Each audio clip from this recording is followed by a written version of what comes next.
We're talking about shooting handcuffed teenagers at point-blank range, stealing kilos out of evidence, making false arrests, turning snitch on other cops, and allegedly being hired by Suge Knight to help assassinate one of the most influential rappers of all time. For years, the Los Angeles Police Department has faced allegations of racism and corruption. This even goes way back to the 1920s, when one of the department's chief of police, Louis Oakes, was an active member of the KKK. Some of the most notorious episodes in LAPD history include accusations that they took part in the anti-Mexican Zoot Suits riots of 1943, shooting unarmed Nation of Islam members in 1962, and of course the infamous beating of Rodney King in 1991. But one of the darkest episodes is undoubtedly the Rampart scandal, which exposed the same cops that were assigned to disrupt gang activity as being tapped into some gang themselves. At the center of the Rampart scandal is a man that people have called LAPD's most notorious cop, Officer Rafael Perez. Perez has also been accused of participating in the assassination of the notorious B.I.G. in 1997 on the orders of none other than Death Row Records mogul Suge Knight. When you look at Rafael Perez in the Rampart scandal, you not only get a sense of how much corruption there was in the LAPD back in the 90s, but you also see the alleged ties between the crooked cops and Death Row Records, still considered to this day being the most dangerous,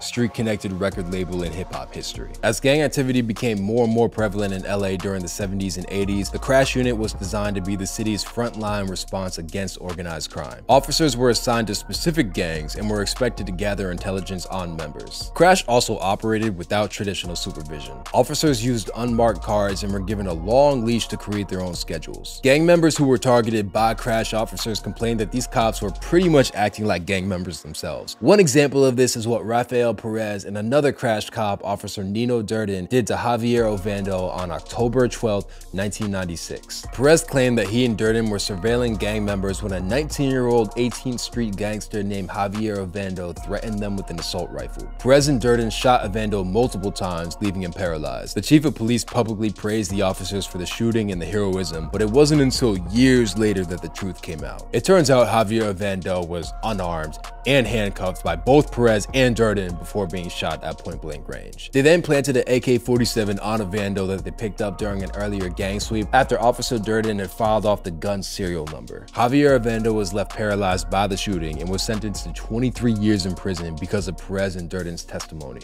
Ovando was granted a $15 million settlement, the largest police misconduct settlement in LA history. It turns out that Rafael Perez used his position in the Crash Unit to run wild through the streets of LA, planting evidence and stealing narcotics. The extent of Officer Perez's corruption didn't fully come to light until 1998, when officials in the LAPD realized that 8 pounds of confiscated cocaine was missing from the evidence room, with a street value of over $800,000. Following an investigation into the coke theft, Perez was arrested. A task force created to root out the corruption and the Rampart division soon found the ties between Perez and a pattern of established, out-of-control misconduct by other police officers. This included a 6-figure bank robbery that was masterminded by another cop, Officer David Mack, and the beating of a handcuffed gang member named Ismael Jimenez that was so severe that he vomited blood. Rafael Perez agreed to cut a deal with the prosecutors. He would plead guilty to stealing the coke from the evidence room and provide information on other Rampart Crash officers who were involved in illegal activity. Over the next year, Perez would meet with investigators over 50 times, provide testimonies that would implicate over 70 other cops in various crimes, while also exposing the gang-adjacent culture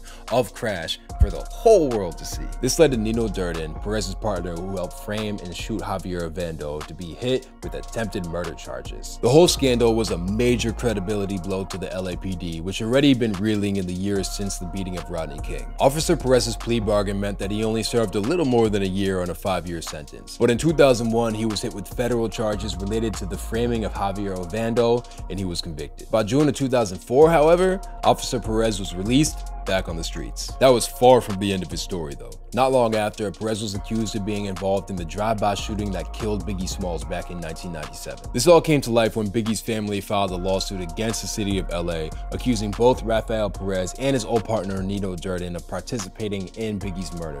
Biggie was murdered on March 9, 1997 at the height of the East Coast-West Coast beef after he and Puff Daddy were leaving an after party in LA. Biggie's presence in LA was a big deal at the time. This was just a couple months after Tupac Tupac was shot to death in Las Vegas at a time where tensions on the streets was sky high. But when Big's SUV stopped at a red light, a Chevy Impala pulled up right alongside it, shooting Biggie 4 times. Big's murder was devastating for hip-hop. Not only was he the biggest rapper in New York City, but his killing was a continuation of the same cycle of violence that claimed Tupac's life only a year prior. Nobody was ever charged in Big's murder, but witnesses came forward later to state that not only did they see Rafael Perez at the scene of the crime, but he was also a gang member that worked for Suge Knight. Russell Poole, an LAPD detective who played a key role in unraveling and exposing the Rampart scandal, claimed that he had direct evidence linking corrupt LAPD officers to Suge Knight. Suge was notorious for being tapped in with the Bloods and had a reputation for hiring off-duty cops to work as security for death row. Detective Poole resigned from the LAPD in 1999, claiming his investigation into Biggie's death and its ties to the Rampart scandal were being impeded by top brass. The LAPD was hit with so many blows to its credibility during the 90s, and it's not hard to imagine leaders trying to squash any investigation into more corruption. Even after he left the LAPD, Detective Poole remained committed to exposing his findings. He continued to work as a private investigator and even sued the department for violating his First Amendment rights. At this point, it's unlikely that the case around Biggie Smalls' murder will ever be solved. Detective Poole, probably the person who was most obsessed with digging up the truth behind Big's death, died in 2015. Meanwhile, Rafael Perez is still out there. The most recent sighting of him caught him working as a limo driver for the Harvey Weinstein family. When you look at all the that Perez has been linked to, it makes Denzel's take on him in Training Day look like light work. I mean, we're talking about shooting handcuffed teenagers at point-blank range, stealing kilos out of evidence, making false arrests, turning snitch on other cops, and allegedly being hired by Suge Knight to help assassinate one of the most influential rappers of all time. This all goes to say, people might be right when they call Perez LA's most notorious cop.